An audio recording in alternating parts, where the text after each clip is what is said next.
Good afternoon and welcome to this session on the closing day of this year's Orkney Aviation Festival. In the previous session, we heard the story of the plane that was so much to the fore in those great pioneering aviation days of the 1930s. The de Havilland Dragon Rapide was described by aviation historian Ian Hutchison, and he's back now to join a discussion of the aircraft and its times. With him is David Findon, who's part owner of Scillonia Airways Dragon Rapide G-AHAG, which he flew to and from Orkney for the 2015 Orkney Aviation Festival.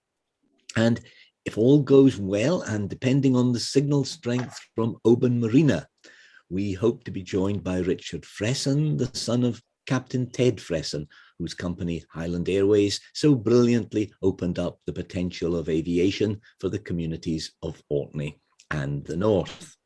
But first of all, David, you are sitting in the most perfect place to describe the Rapide experience because you're in the experience yourself. Now, can you tell me something about the story of the aircraft that you're sitting in?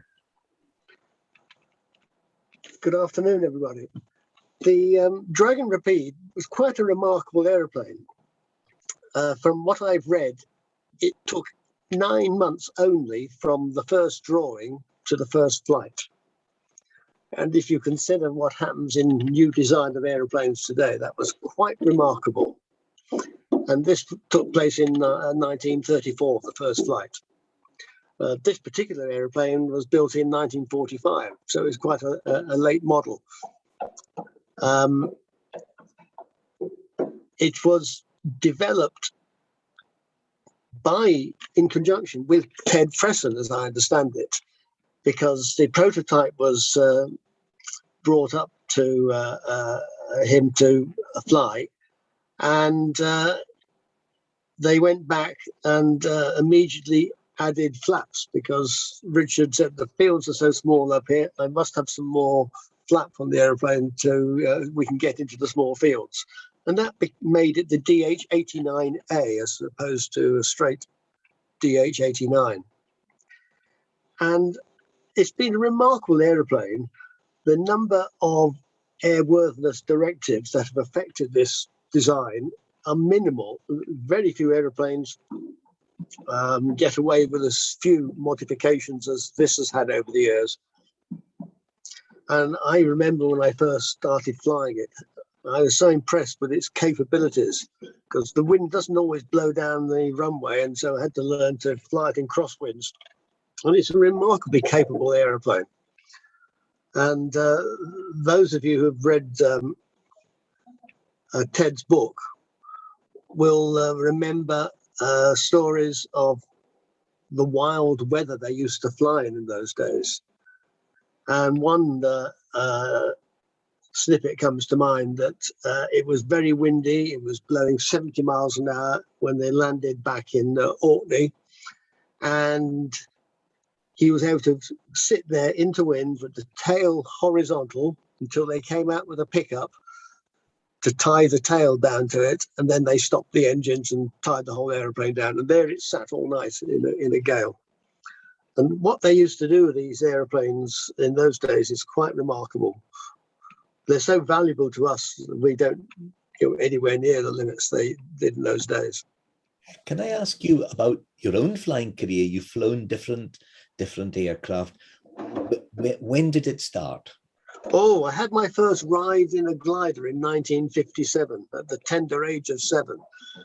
And I blame that guy for not frightening me because, you know, I've been bitten by flying ever since.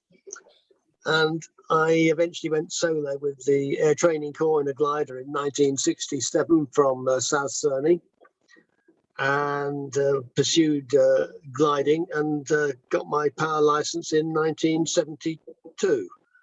I didn't fly professionally because in the middle of my Air Training Corps career, I went for a flying scholarship application and I was found to be colourblind, which was a bit of a blow.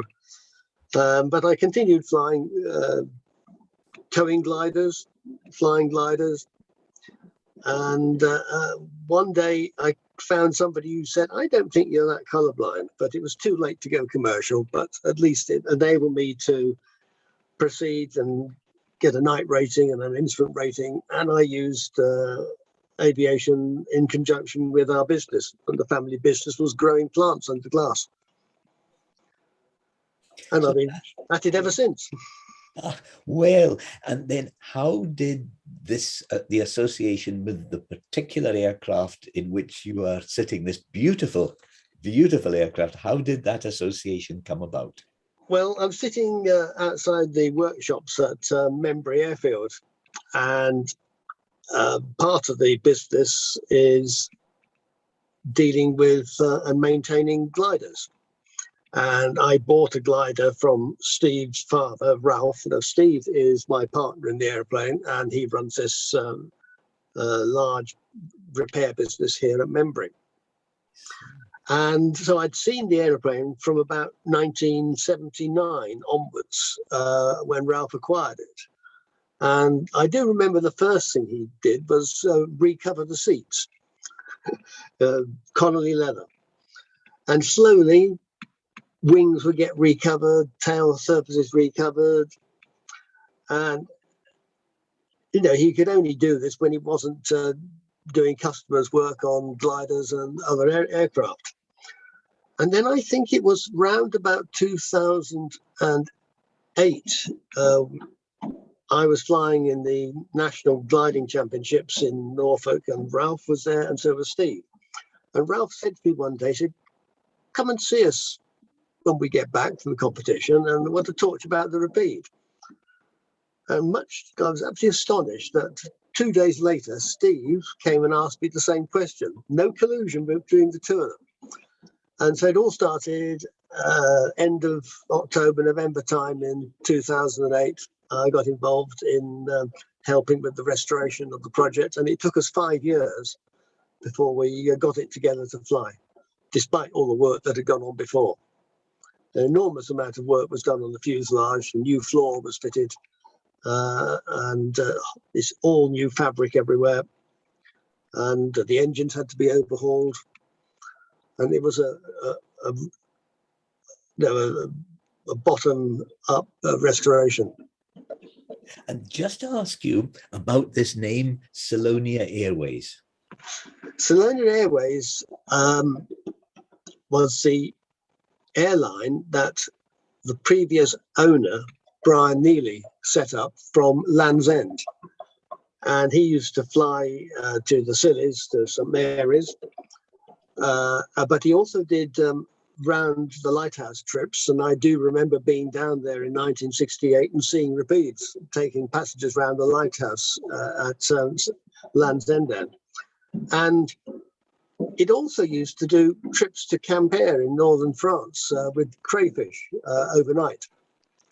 And so he had quite a little operation there for many years. And a little story is that he eventually heard that the aeroplane had flown and got in touch. And we got some bits of paperwork from the aeroplane and the pilot's notes they had in those days. And I had the privilege of taking him for a ride in the aeroplane from Whitewall on his 90th birthday. Well, things are moving, and indeed great news from Oban, because I think Richard is with us at the moment, all being well, which would be tremendous, because after you mentioning your early flights in the Rapide, my first question, obviously, Richard, as well as welcoming you warmly, is to ask how old you were when you first flew. You need to turn the microphone on. We see you in the vision, but you'll need your microphone on. That's it. Okay. Perfect, Richard. Yes, right. How old was I first flew? I was 6 months, and I flew from Inverness to Kirkwall to be christened in St Magnus Cathedral, and passing over into Wideford, which is the airfield, first airfield for Kirkwall. The aircraft passed over Highland Park and hit an enormous air pocket and dropped a couple of 100 feet. It was so obvious that even the manager of the distillery the next day contacted my father and asked if the plane had been damaged. Well, it hadn't, but I ended up not in my mother's, who was my godmother, to be my godmother 2 rows behind me. And I've never been the same since. And then there would be more flights in the Rapide at a very young age. And we just may have lost the signal, but I'm sure there he is back. Yes. Can you hear me? Did you hear that? And see you. Yes, it's great. It was just to ask about further flights, Richard. Right. I flew actually during the war once a week. I flew either because the Rapides, when it came up to 39, all the aircraft were Rapides except for IT, which is the old Dragon, which was used every Wednesday to carry surplus mail from Inverness up to the forces in the Orkneys. And I would invariably, if it was a Rapide, it would be AJ. And I was very lucky in the sense that I sat with my father up in the cockpit, sitting on that uncomfortable perch, which is a sort of doorway into the cockpit. And all the windows, of course, had frosted glass. And I actually could see everything. And the amount of ships and naval ships and things one saw was quite incredible. So I was very lucky in that respect. Now, the poet Edwin Muir once wrote that in Orkney, the lives of living men become legend, and your father would certainly typify that. He's a legend, totally associated with the development of aviation in Orkney and in those pioneering days. I was going to ask you, I'm hoping that the signal's there too, but I'm going to ask you what it was like growing up in a house with such a remarkable man. I think we may have just lost the signal, but I'm sure if all's well, we'll get it back. If not, I'll go over to Ian and wait till I think Richard's signal is just about to come back. Not sure. I'll go over. I'm just thinking, actually, I can understand, I suppose, the pioneering days of aviation, because we're in a sense in the pioneering era of Zoom communication, and all kinds of things can happen. Ian, I'd like to bring you in just now, because you, in the course of writing the various books you have of aviation history in the north, in the Highlands and Islands, you must have met quite a number of people who have either flown Rapides or travelled in them. Yeah, well, I suppose I was quite lucky in terms of when I started taking an interest in this. And of course, the person that I got to know well was Eric Starling. who often spoke of his flying during that period, both in the pre-war period when he flew with Aberdeen Airways, which became Allied Airways, and then after his war service,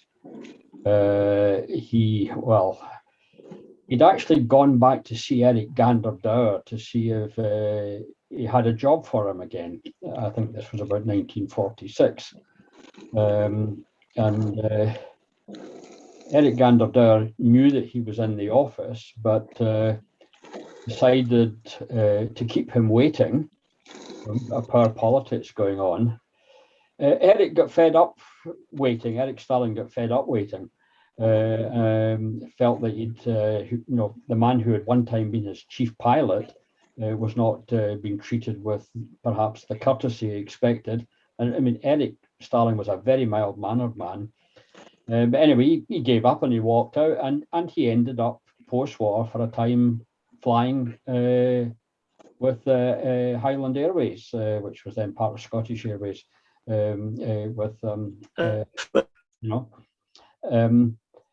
Another person who I didn't meet, I was too late, was David Barclay.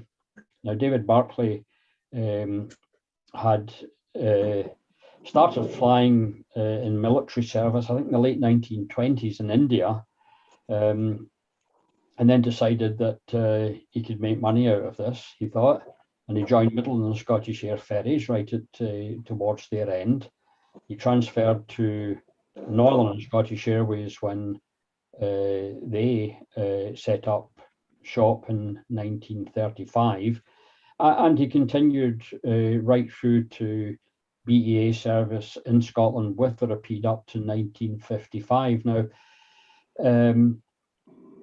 David Barclay had passed away, as I say, by the time I started taking an interest in this, but I did meet his daughter and son-in-law and was very privileged to have access to David Barclay's logbooks of his flying. So while I didn't meet the man himself, I was able to, flight logbooks, particularly men who have had a long career, or women for that matter, it's almost like a diary, it really, simple entries tell you so much. So I met David Barclay in absentia, if you like, but Eric Starling and I, we had a lot of time together, a lot of good fun. We made visits to various events. He spoke at one time, right at the beginning of flying for Aberdeen Airways, that he would fly from Aberdeen down to Renfrew Airport, and the highest point on the flight, which was navigated by following the railway line, the highest point was Glen Eagles. And he commented that he'd flown over Glen Eagles at 2,000 feet. He'd flown over Glen Eagles at 50 feet, depending on the weather conditions, but he'd never been to the prestigious Glen Eagles Hotel. So I got in touch with the Glen Eagles Hotel and said, this isn't right. So they invited us up for a very nice afternoon tea. I remember us doing that trip. Now I've got a question for David about a journey to Orkney, but first I'm going to try Richard again and see how he's getting on, or possibly even if the video doesn't come through, possibly the speech might. So I'll say first of all, hello, Richard, and check if you can hear me. Not yet. If you possibly might need to turn the video off, it might be the weakness of the signal. And if you turn the video off, it may be that that's it. I now know that Richard can hear me. Try the sound now, Richard.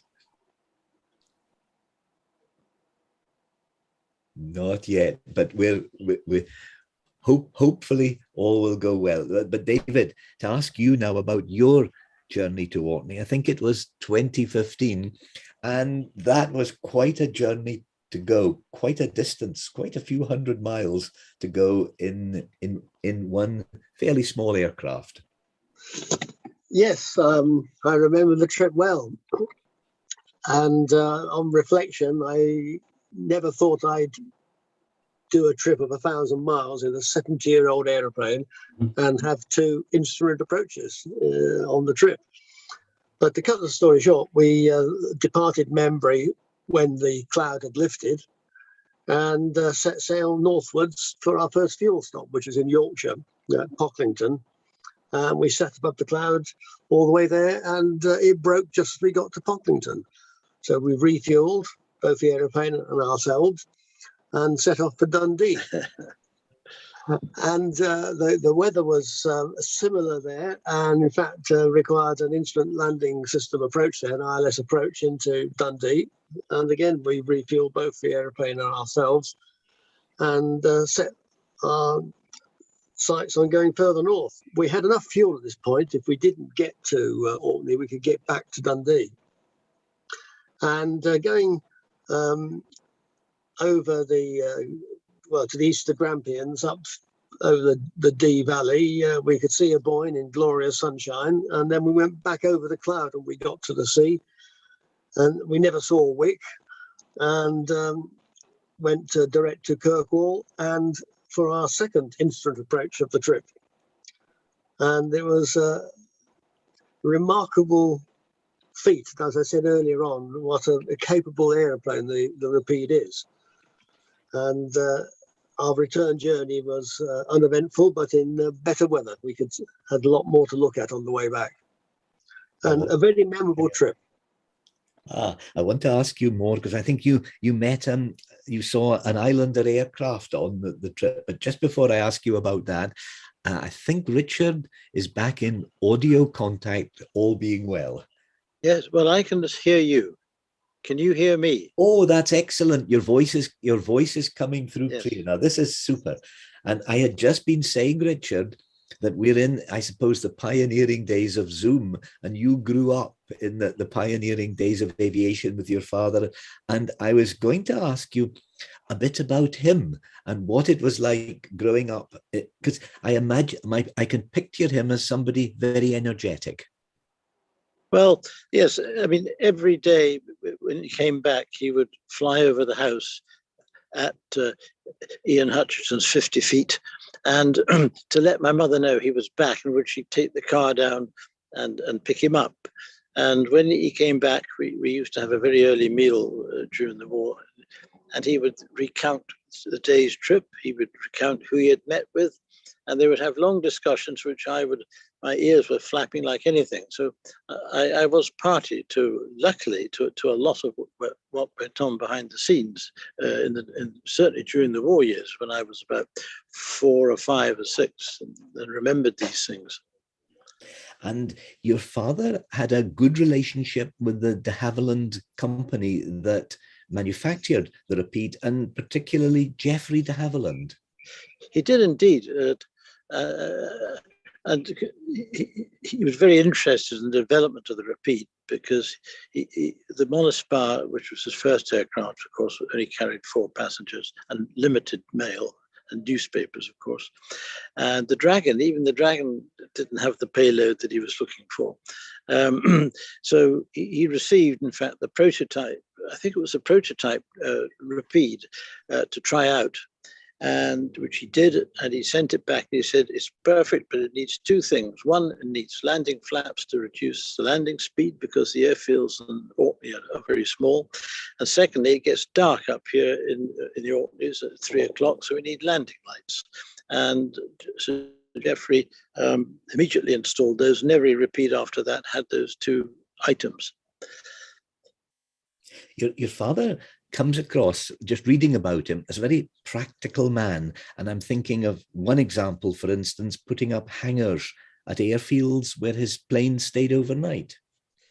Yes, what he had realized in the early days with fabric aircraft, and especially in the joyriding days, aircraft left over at night, and when it rained and all that sort of thing, they absorbed an enormous amount of moisture, both into the fabric and into the wooden structure of the aircraft.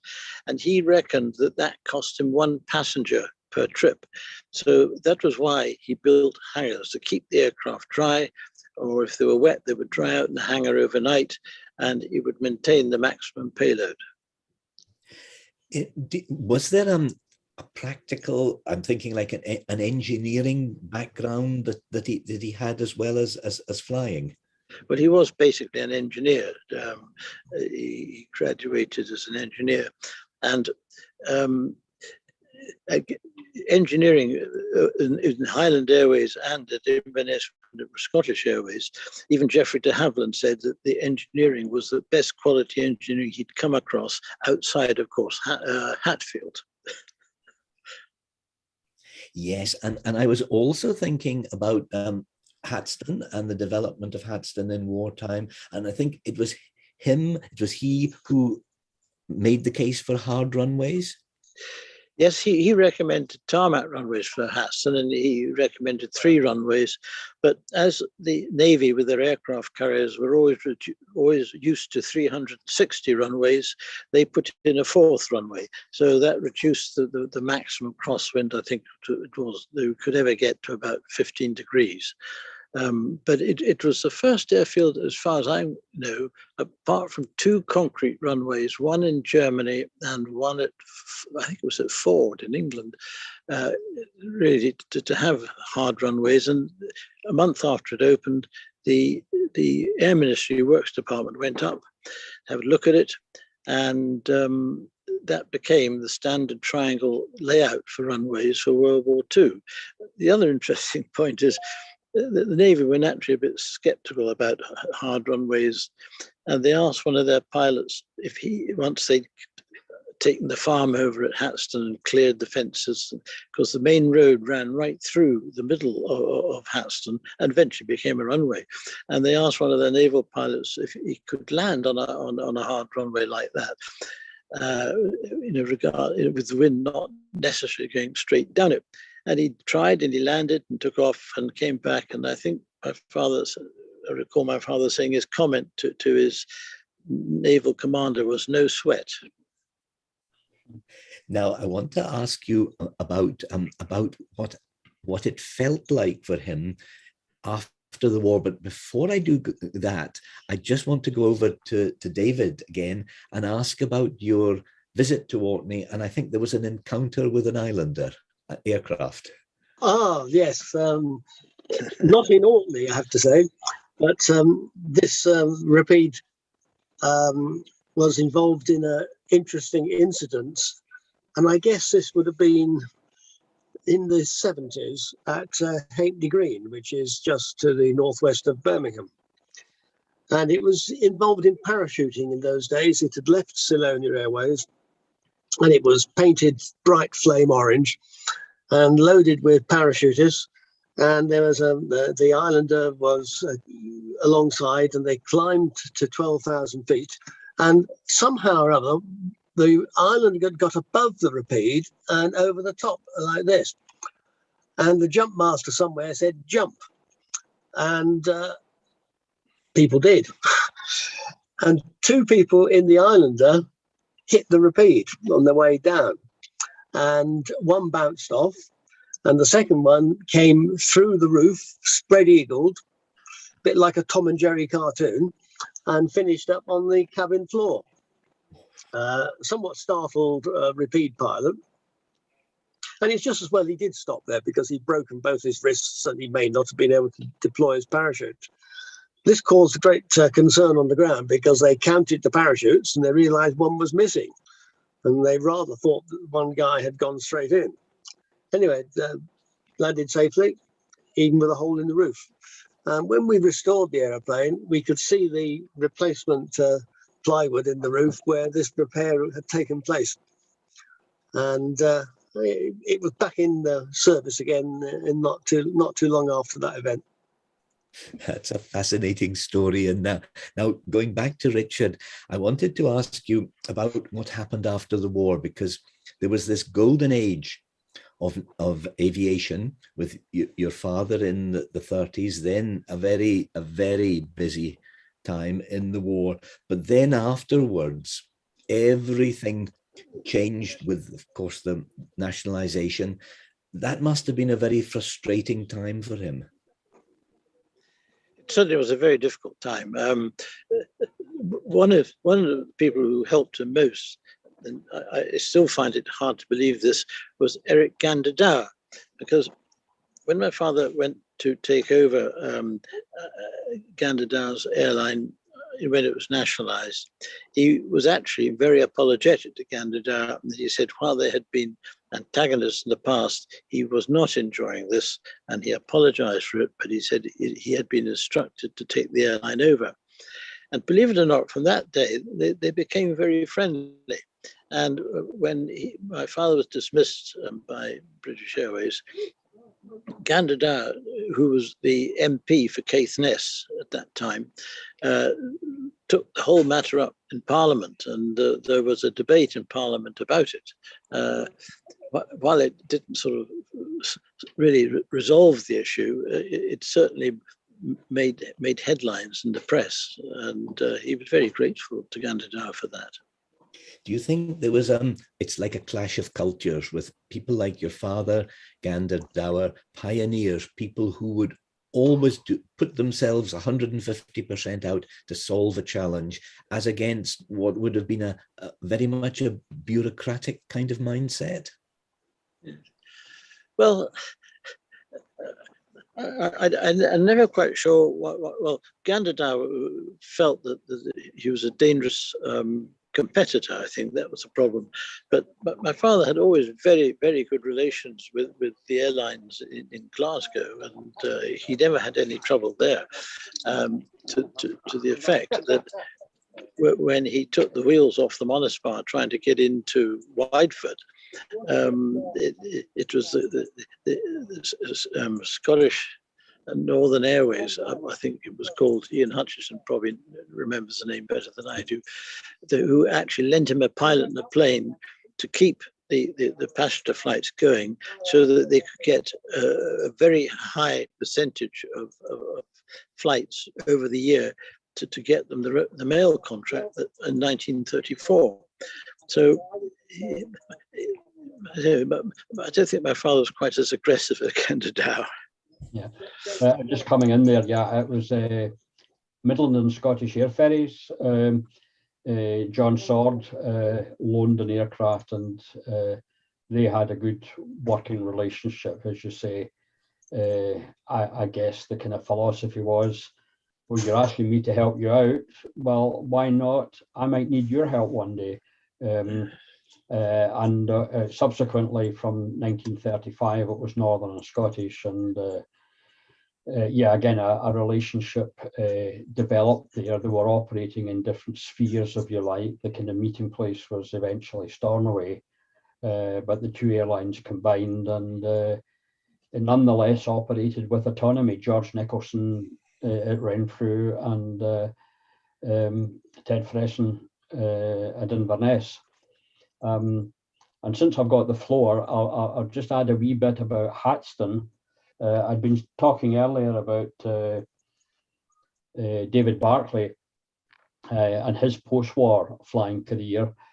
That was very much dictated by an incident at Hatston, where in the parlance that's still used, he had a hard landing at Hatston.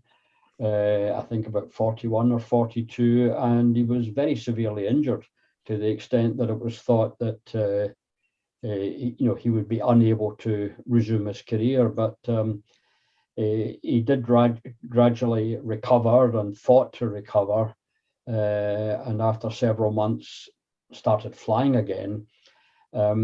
But one leg remained damaged that was a bit shorter than the other because of the fractures he'd received, and it meant that the Dakota, which was, if you like, the future for main airline service in Scotland at that time, he could not fly the Dakota if he had to in an emergency situation on one engine. He didn't have the leg pressure to handle the Dakota on one engine. And that's how ultimately his career was restricted to Rapide, and he became well known as the Rapide ambulance pilot and the rest of it off the west coast of Scotland. And Ian, I have here the book that you published by Richard's father, the second edition of Captain Fresson's Air Road to the Isles. And there's this lovely story in Magnus Linklater's foreword about the time when his father was a passenger, and his father, the writer Eric Linklater, was a passenger. And I wondered if you could mention that to viewers. Oh gosh, you've caught me on the hop there. It's a 500-page book. Well, I could. Can I? What did he say again? I have it here. It's just. It's this. I think I'll read from it if it. He had just said they'd been brought up in it. They were dipping down to monitor the fulmar nests at one stage on the Caithness cliffs. They ran into fog, and then Magnus says, suddenly there was a break in the cloud, and they spotted the tracks of the Highland Railway below them and a station coming up ahead. If I bring the plane down low enough, will you read the name of the station? He is said to have asked my father, straining to see through his binoculars as Captain Fresson brought the plane down till it seemed to be skimming the rails themselves. My father called out triumphantly, Fern Station. Excellent, said the captain. We're making good progress. Lovely. I'm glad that happened in Scotland and not over a certain railway station in Wales with a name that runs for I don't know how many letters. May have been a different outcome. And Richard, just to ask you, would you say that was typical of your father, that he always was imperturbable, an extremely important quality in a pilot? Yes, let's put it this way. I don't think he ever panicked at all. He was always very cool, calm, and collected, even in the most sort of hazardous conditions. But anyway, I'm glad you asked that question about the Linklater to Ian and not me. I would have had Ian's problem, had to rush and get a copy of the book. You'll remember the stories. Did he sometimes talk about stories of particular incidents that had happened, or particular memorable things that stayed afterwards? Yeah. I mean, I always remember. I think it was the evening of August the 26th, 1942. He did the early morning service from Inverness to Kirkwall that day, and it may well have been it was a Rapide, and it may have been in AJ, but I'd have to go and look at his logbook. But I remember him coming back, telling me that, or my mother, that the RAF fighter control unit in the bunker at Raigmore in Inverness had called him up when he got to the office this morning and said they've lost a Sunderland en route for Iceland, and would he have a look for it on his way up? So he took the coast route up, and he saw nothing, and he came back took the inland route from Thurso across to sort of Berrydale, and he found the Sunderland, and there were bodies all around it, and it's obviously burnt out, and it transpired, of course, that was the Duke of Kent. And while they by that time they knew it was in that area, they didn't know the exact location, and so he could give them the exact location, and the rescue parties then went up. Richard, I was also going to ask you, growing up in a house with aviation was so important, did that affect your own career in later life?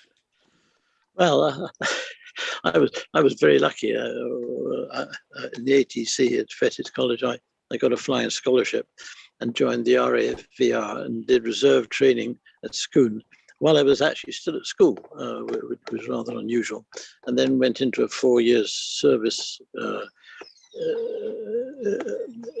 as it were, a commission, as the only way I could guarantee to get flying, because not all national servicemen got to fly. And I was very lucky. Yeah, I had 4 years, the Air Force, Bomber Command, eventually, although I trained in Canada. And then I flew in a thing called the Air Experience flight right up to 1973, and then I gave up because I was too busy working and had a family to look after the weekends and couldn't go flying. And did it seem, when you first started to train, did it seem something very natural for you to be in a pilot seat? Well, I had in fact sat in my father's knee as a child and flown the aeroplane. so it was quite unusual for me to actually be sitting not on somebody's knee flying it. I don't think the instructor would have appreciated that. And I was also going to ask you, your father had a great ability, what comes across reading the book, he had a great ability to get on with people, because he seemed to have mobilized the community to help him in various islands, to create airstrips, and just the whole community to get behind the idea of aviation. Well, you're absolutely right. And I think the thing that helped him more than anything else when it came to certainly the inter-island services was the day, and I don't remember which island it was, but the local doctor came up to my father and said, I need to get a patient to hospital. I don't think we can wait for the ferry, because I think the ferries arrived at the islands not every day in those days, but every other day. And my said, okay, I'll take him. I have a spare seat. I'll take him to Kirkwall. And the doctor then said, well, I don't think he can afford to pay for the seat. And my father said, don't worry about that. If he's ill enough that you think he's got to get to the doctor, and there's no doctor on the island, I'll take him there. That got round the islands within about 24 hours. And that was the best piece of PR, I think, he ever did in his life.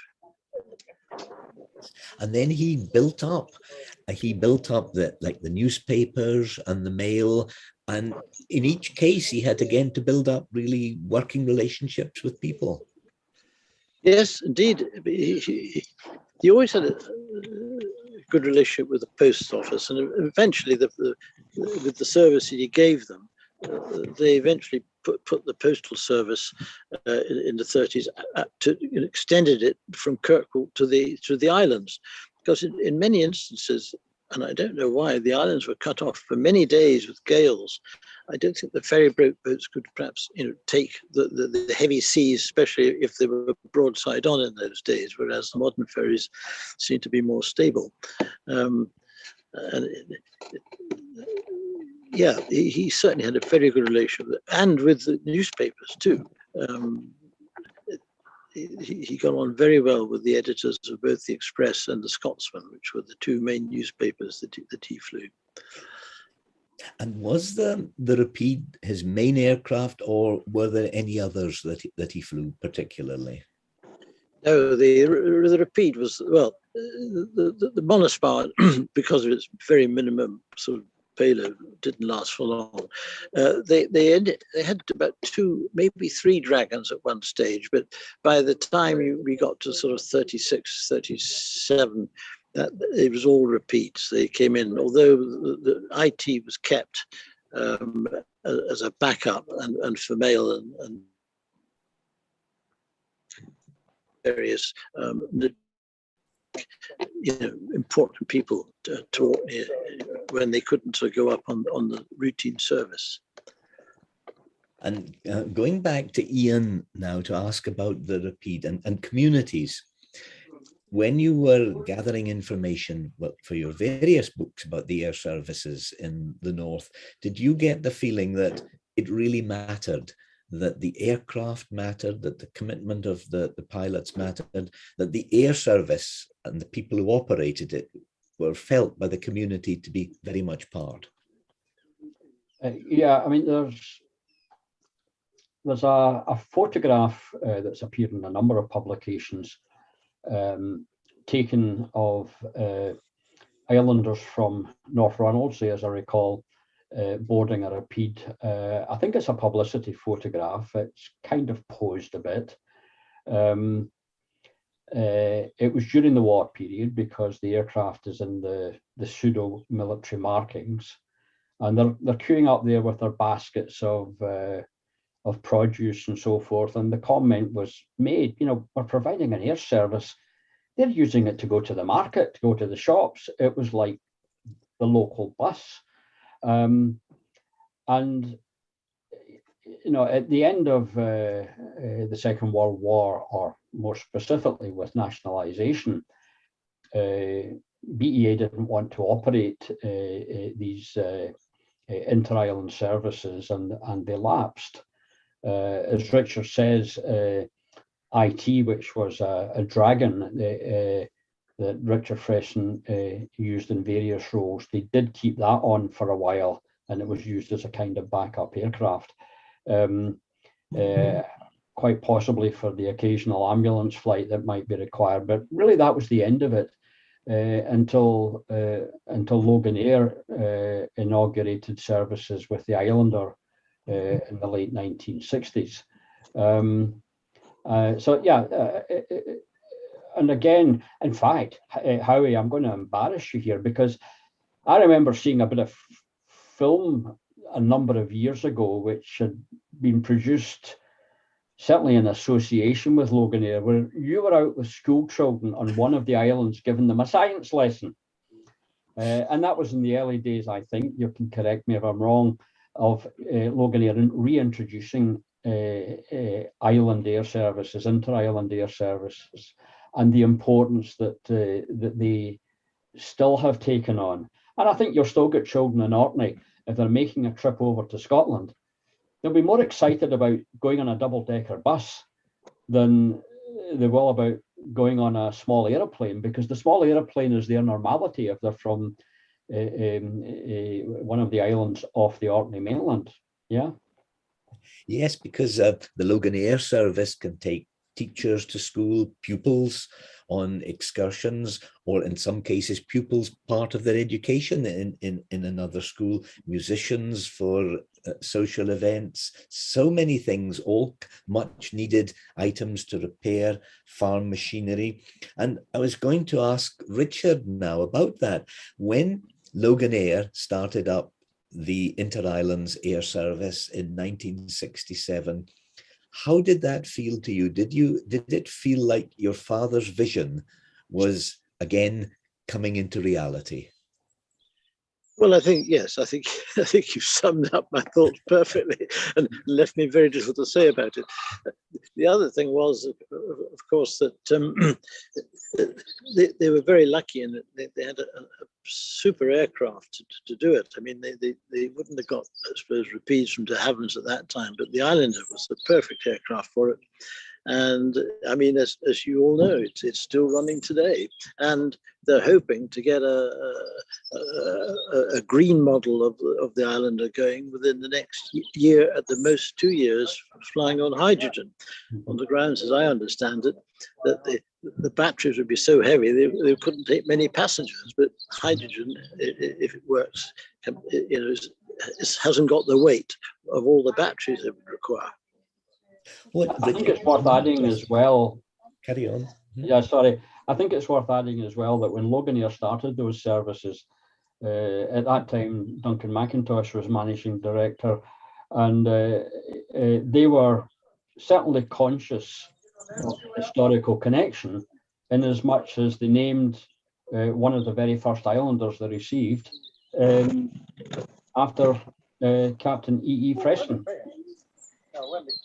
That was very appropriate. And the question I thought that I hadn't asked Richard yet, but I should, have you yourself ever had the opportunity to fly a Rapide? No, unfortunately, I haven't. I suppose the pilots were frightened because it's not dual control. They didn't know me. So that's an experience that you've yet got to have. Yes, indeed. Well, just to go over now to the man who does fly Rapides, David, when you take a plane like this out on various occasions, what kind of response do you get from the people who see it? Oh, I think the most frequent comment I get, I had my first flight in a Rapide. And if I've heard that once, I've heard it 100 times. And it certainly brings a lot, raises a lot of interest when you arrive somewhere. Like younger people, when they see that, they're used to, of course, of Airbuses and so on. What reaction do you get from quite younger people when they maybe go inside the cockpit of a Rapide? Well, I think some people have flown in more than one Rapide. We've noticed that when we go out and do joyrides, there are some people who are Rapide addicts, and they have flown in all the Rapides that are flying. And we get the comment from them about the interior and how they love the trim that we've got installed in it. And it really catches their imagination. You've gone back in time. And you take other aircraft out, do you? I think when we spoke earlier, you mentioned other types of aircraft.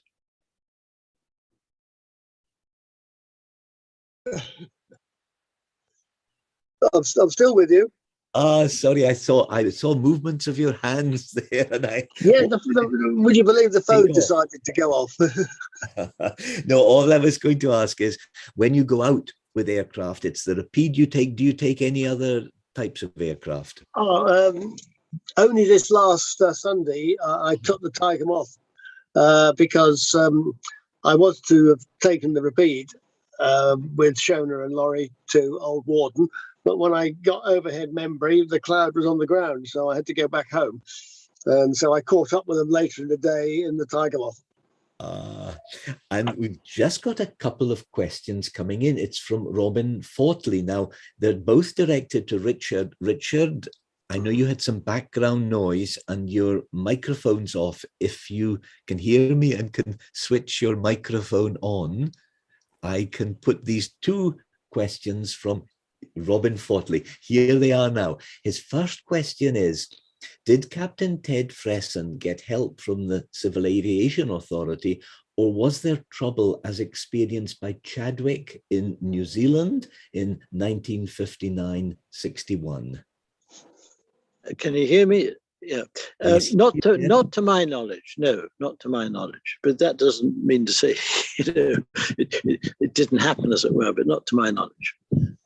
And here's another question from Robin. He asks, is there any old 8mm film of flying in the islands? If so, he said, could they join my father's efforts with ZK BCP in 1962?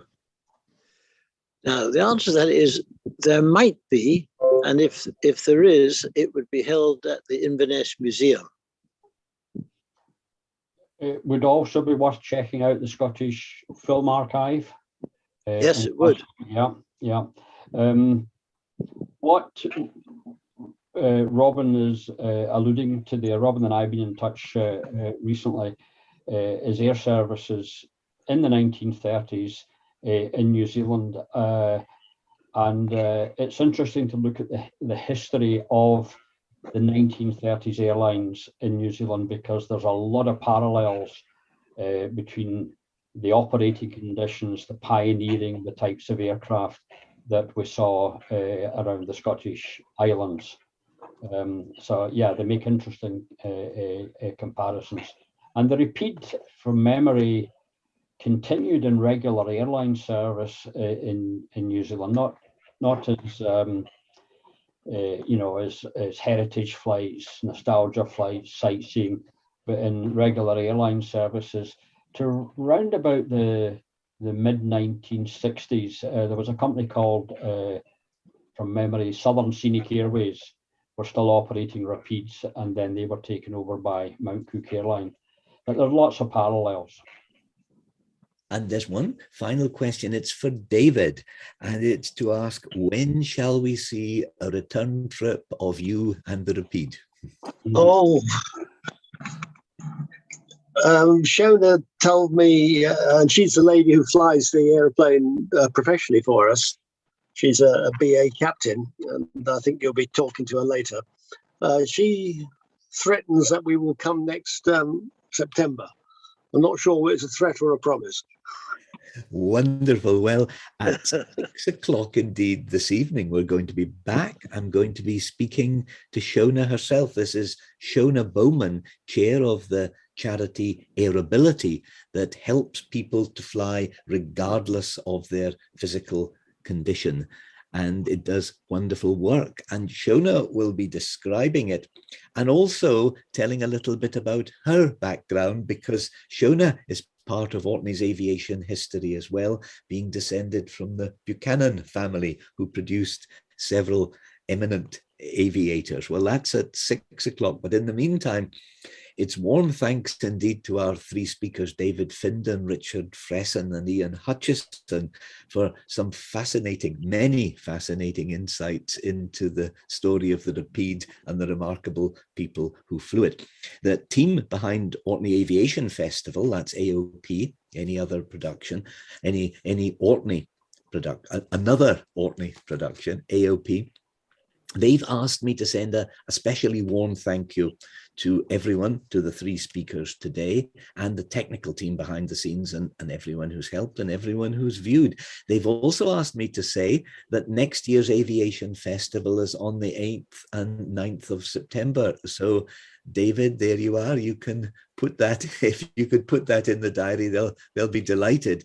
They also say that in the spring of next year, they're putting on their annual program of events celebrating Scapa Flow on the 20th and 21st of May. But in the meantime, it's thanks again, David, Richard, and Ian. And from us all to everyone viewing, goodbye for now. Thank you.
Okay, we're off now.